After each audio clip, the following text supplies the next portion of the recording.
I just wanted to point out that people seem to hate the Sonic Adventure series, right? Like there, there are tons of modern gamers out there who love Sonic 2006 over this game. Can you believe that? I just don't understand how a game like this gets so much mixed reviews. Like, you got people from my era who picked up the Dreamcast version, and by the way, the Dreamcast version is a lot better. But I'm talking about Sonic Adventures. In my honest opinion, if anybody will help me out with this review, if you're into Sonic, could you please help me? It's a question I want to ask. Why are so many people hating, younger generation of kids hating on Sonic Adventure DX? It's like when people started hating the classic series of Sonic. I just want to point out why. Was there something wrong with Sonic Adventure DX? I know it got criticized for being a bad port, which it was to begin with, and I accept it as a port. I was so excited when Nintendo first released this game, and I kept arguing with my brothers, "Oh, Sonic is fast, the game's always about speed." And he would go, "No, the game's about platforming, and he's not the fastest thing alive." He could race Mario beat him, and all this nonsense. Because, Nintendo fags like to think that. And then you got the Sony fans, or fags as, people who prefer Sony games over Sega games. And the same with Nintendo. If you're pretty reasonable and you love Nintendo Mario, do realize there is a good game. In fact, I think they were my favorite games at the moment of Mario is Super Mario 3D World for the Wii U. It is amazing, the graphics and everything. But we're not talking about Mario, we're talking about Sonic Adventure DX, Director's Cut. It stands for Deluxe Director's Cut, if I'm correct, but it's not. It's short for extras, but with more extras than it was supposed to come with. For example, in the Dreamcast version, they didn't have extras in it, so there's a reason why the train was blue, for example. It was blue because Sega felt that it needed a Sega logo on the train, but Sega didn't want to emphasize that. And they wanted it to be red, at first on the Dreamcast version. That's why they was going to bring it out as blue, because they didn't wanted it to be red, because it reminded them of death, accidents happening on the railway lines. People are silly and they don't obey the law. Well, I think this is the best game I've ever played, and it was one of my favorites on the Dreamcast and the GameCube. I can't really argue.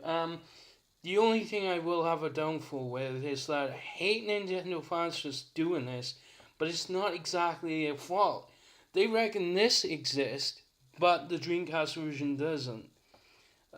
Just, take this in mind in general, that this is the Dreamcast import of a game that was actually later released in 2003.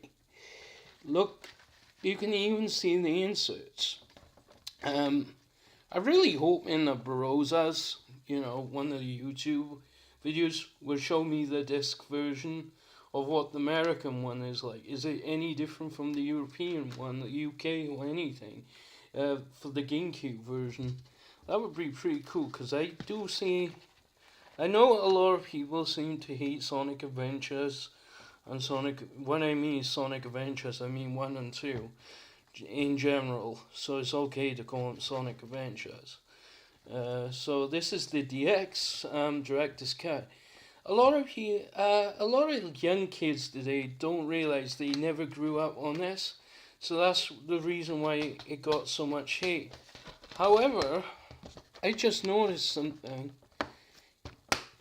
Sonic Adventure 2, which was one of my all-time favorite games next to Sonic Adventure, was also getting criticised, but not as much as the first one. Let me tell you. And that's because Mario to Plumber, and all these YouTube videos, where they call people over and stuff. But yeah, Sonic Adventure 2 was a pretty decent game for the GameCube. Sonic Adventure 2 was also released on the Dreamcast. And the reason it was released on the Dreamcast was because nobody seemed to mind it being on the Dreamcast. And, 2 battle means there was extras. There was going to be a fight mode and 2-player mode in Sonic Adventure 2. You didn't have battle in the original Dreamcast version, so there was an extra feature in that as well. They could have called it DX or Deluxe. Deluxe means extra content, but with more games or more extras added to it, and extra Easter eggs as well.